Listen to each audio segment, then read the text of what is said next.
அடுத்து வருகின்ற 2026ஆம் ஆண்டில் நாம் தை பொங்கலை கொண்டாடுகின்ற பொழுது அந்த மகிழ்ச்சியான நாளிலே, ஒரு எழுச்சியான நாளிலே இந்த தீய சக்தி திமுகவை வேரோடு அழிக்கின்ற நாளாக அமையும்.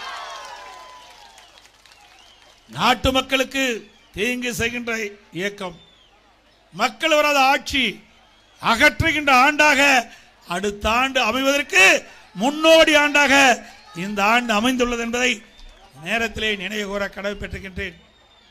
இன்றைக்கு அனைத்து இந்திய அண்ணா திராவிட முன்னேற்ற கழக ஆட்சியிலே ஏராளமான திட்டங்களை விவசாயிகளுக்காக வாரி வழங்கினோம். நான் ஒரு விவசாயி என்ற காரணத்தினாலே விவசாயிகள் பாடுகின்ற துன்பங்கள், துயரங்கள், வேதனைகள் முழுவதும் நான் உணர்ந்தவன்.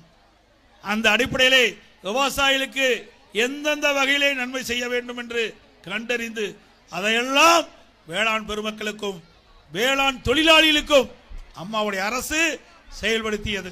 அவர்கள் ஏற்றம் பெறுவதற்காக அதிமுக ஆட்சியிலே ஏற்றமான திட்டங்களை கொண்டு வந்து நடைமுறைப்படுத்தி, அதனால் தமிழ்நாடு வேளாண் உற்பத்தியிலே ஒரு சாதனையை படைத்தது. தொடர்ந்து 5 ஆண்டு காலம் உணவு தானிய உற்பத்தியில் இந்தியாவிலேயே கிஸ் கர்மான் என்ற விருதை பெற்றது.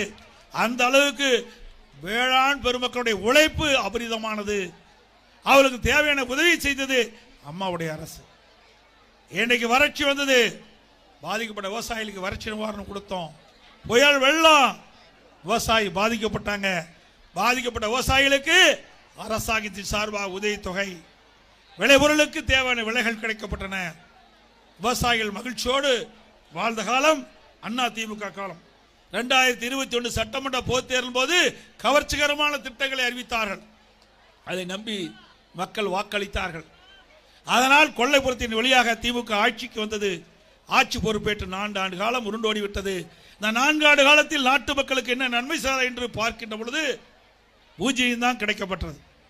எந்த நன்மையும் மக்களுக்கு கிடைக்கவில்லை.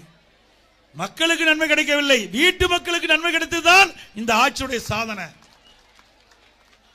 குடும்பத்தில் இருக்கின்றவர்களுக்கு ஆட்சி அதிகாரத்துக்கு வருவதற்காக இந்த ஆட்சியை பயன்படுத்திக் கொண்டிருக்கின்றார்கள். இன்றைக்கு நாட்டுக்கு ஒரு முதலமைச்சர், ஆனால் திராவிட முன்னேற்ற கழக அரசிலே 4 முதலமைச்சர் இன்றைக்கு நாட்டை ஆட்டிப்படுத்திக் கொண்டிருக்கின்றார்கள்.